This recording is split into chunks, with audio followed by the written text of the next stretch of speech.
जया एकादशी व्रत कथा। जया एकादशी माघ मास के शुक्ल पक्ष की एकादशी को कहते हैं। मान्यता है कि इस दिन व्रत करने से व्रतियों को पिशाच योनि से मुक्ति मिलती है। जया एकादशी की व्रत कथा। भगवान कृष्ण ने महाराज युधिष्ठिर को इसके बारे में बताते हुए कहा था कि एक बार इंद्र की सभा में अप्सराएं नृत्य कर रही थी। सभा में प्रसिद्ध गंधर्व पुष्पवंत, उसकी लड़की पुष्पवती तथा चित्रसेन की स्त्री मालिनी और उसका पुत्र माल्यवान भी थे। उस समय पुष्पवती माल्यवान को देखकर मोहित हो गई और काम का भाव उसके मन में जाग गया।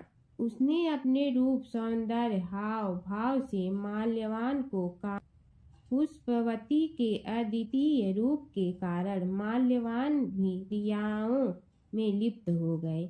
उन्हें अलग करने के लिए राजा इंद्र ने दोनों को बुलाकर नाचने का आदेश दिया। इंद्र का आदेश सुनकर दोनों ही नाचने तो लगे, लेकिन कामातुर होने के कारण सही से नृत्य नहीं कर पा रहे थे।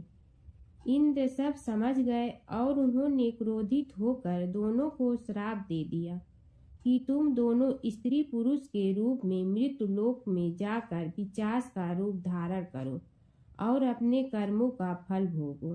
इंद्र के श्राप के कारण दोनों हिमालय पर पिशाच बनकर दुख पूर्वक अपना जीवन व्यतीत करने लगे। दोनों को पूरी रात नींद नहीं आती थी।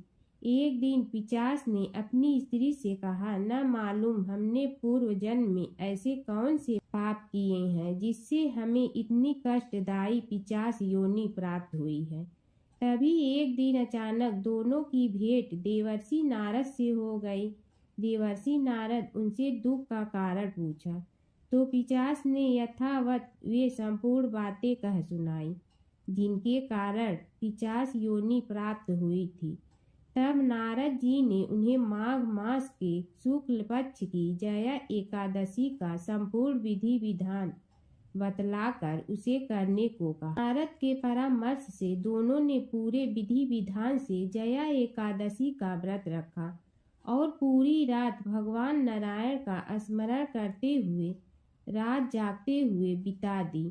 दूसरे दिन प्रातः काल होते ही भगवान विष्णु की कृपा से इनकी पिशाच देह छूट गई और दोनों फिर से पूर्व शरीर को प्राप्त होकर इंद्रलोक में पहुंच गए। वहां जाकर दोनों ने इंद्र को प्रणाम किया तो इंद्र भी इन्हें पूर्व रूप में देखकर हैरान हो गए और पूछा कि तुमने अपनी पिशाच देह से किस प्रकार छुटकारा पाया। तब दोनों ने उन्हें पूरा वृत्तांत सुनाया। पारस माता की कहानी। एक बूढ़ी माँ ने एक बार एकादशी का व्रत रखा। बड़ी ही भाव भक्ति से पूजा अर्चना की। उन्हें वृद्धावस्था में क्या बाधा थी। वे तो अपने पुत्र पौत्र की सुख सुविधा के लिए व्रत रखने लगी थी। वे दिन भर तो जरा कठोर मन करके अपनी प्यास को रोके रही। दिन में पूजा पाठ किया, कथा सुनी और पंडित जी को मिट्टी के पात्र में भर कर पानी और ऋतु फल दान में दिए। दोनों भर कर वितरण किया। उन्हें गर्मी के कारण बहुत बेचैनी हो रही थी।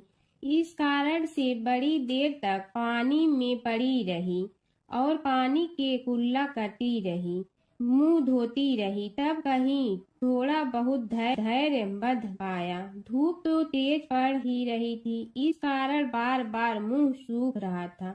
बूढ़ी माँ बहुत बेचैन हो रही थी। एक बुढ़ापा और दूसरे भयंकर गर्मी। वृद्धावस्था की स्थिति को कुछ दूसरी ही प्रकार की होती है। जैसे तैसे रो धो के दिन कट पाया। अब पहाड़ सी रात सामने थी, उसको काटना बड़ा ही कठिन दिखाई दे रहा था। खटिया पर पड़े शांति नहीं मिल रही थी। वे बार बार करवट बदल रही थी। अनेक बार वे बाहर जाती और भीतर आती। उन्हें घर के अंदर शांति नहीं थी। वे पड़ी पड़ी एकादशी माता का स्मरण करती रही। वे कहती रही कि हे माता जी, आप मेरी लाज रखिए, आप ही मुझे शक्ति दे दीजिएगा जिससे मैं भली भांति आपका व्रत कर सकूं और ये पहाड़ सी रात शांति पूर्वक व्यतीत हो सके। प्यास के कारण बूढ़ी माँ की बेचैनी तो बढ़ ही रही थी। उन्होंने धैर्य रखने का बहुत प्रयास किया, किंतु सहनशीलता की सीमा टूट गई और वे घबरा कर एकदम चिल्ला पड़ी। बोली कि बचाओ बचाओ। अम्मा का चिल्लाना सुनकर परिवार भर के नर नारी, बच्चे और पड़ोसी एकत्रित होकर बूढ़ी अम्मा की खटिया के समीप पहुंच गए। सबने पूछा कि अम्मा जी, आपको क्या हो गया है? आप क्यों चिल्ला पड़ी थी? आप इस वृद्धावस्था में एक कठिन व्रत क्यों कर रही हैं? अम्मा जी, शक्ति से ही भक्ति होती है। थोड़ी ही देर में वे फिर से बोली कि अरे, हमारे तो प्राण ही निकलने जा रहे हैं। मेरी छाती पर ठंडे पानी का घड़ा रख दीजिए। नातियों ने दादी की छाती पर ठंडे पानी का पात्र रख दिया। तब कहीं उन्हें थोड़ा बहुत आराम मिला और थोड़ी देर के लिए उन्होंने अपनी आंखें बंद कर ली। एकादशी माता ने सोचा कि ये बूढ़ी अम्मा है तो बहुत कठोर, जरा जाकर उसकी परीक्षा लेना चाहिए। वे आधी रात को मुर्गा बनकर टेर लगाने लगी। मुर्गा की आवाज सुनकर दादी जल्दी से उठी और बाहर जाकर आसमान की ओर देखा, किंतु आसमान में कहीं उन्हें प्रातःकालीन तारा नहीं दिखाई दिया। वे सोचने लगी कि ये मुर्गा क्यों और कैसे बोल गया है। उन्हें प्यास तो बढ़ ही रही थी। थोड़ा बहुत उनका मन भी विचलित होने लगा था, किंतु अंत में उन्होंने दृढ़ निश्चय किया कि मैं अब व्रत को पूर्ण करके ही छोड़ूंगी, चाहे भले ही मेरे प्राण निकल जाए। ये सोचकर फिर वे खटिया पर शिथिल होकर लेट गई। थोड़ी ही देर में एकादशी माता ने उनकी फिर से परीक्षा लेनी चाहिए। एक छोटी सी बालिका एक गिलास में शरबत लेकर उनके सिरहाने खड़ी हो गई और जोर से बोली कि दादी जी, सवेरा हो गया है, आप हाथ मुंह धोकर शरबत पी लीजिए। पहले तो शरबत का गिलास देखकर उनका मन ललचाने लगा, किंतु अचानक व्रत का स्मरण हो आया और उन्होंने सोचा कि मैं किसी भी प्रकार से अभी शरबत नहीं पी सकती हूँ, और वे शांति पूर्वक अपनी घटिया पर लेट गई। फिर थोड़ी ही देर में उन्हें ऐसा लगा कि जैसे किसी ने उन्हें पानी के कुएं में पटक दिया हो। वे बड़ी देर तक उस कुएं में हाथ पांव चलाती रही, किंतु उन्होंने अपने मुंह में पानी की एक बूंद भी नहीं जाने दी और वे दृढ़ता पूर्वक अपना व्रत पालती रही। थोड़ी ही देर में न जाने कहां से सामने आग जलने लगी, जिससे भारी गर्मी पड़ने लगी। प्यास के कारण प्राण निकलने लगे, किंतु बूढ़ी अम्मा का कुछ भी नहीं बिगड़ पाया। वे जहां की तहां मुस्कुराती हुई बैठी रही। थोड़ी ही देर में बाहर प्रकाश दिखाई देने लगा। ऐसा लगा कि जैसे सवेरा हो गया हो। बूढ़ी अम्मा ने जब बाहर निकल कर देखा तो समझ गई कि अभी सवेरा होने में 3-4 घंटे की देरी है।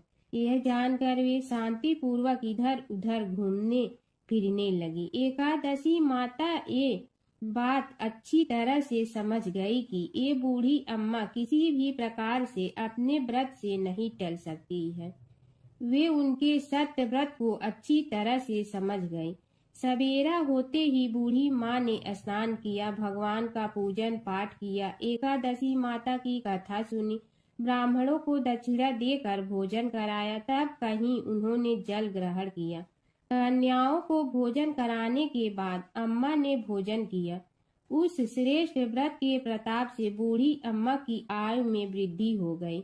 उनका घर परिवार हरा भरा हो गया। घर में अब उनके कोई अभाव नहीं रहता। वे हर तरह के सुख साधनों से संपन्न हो गई।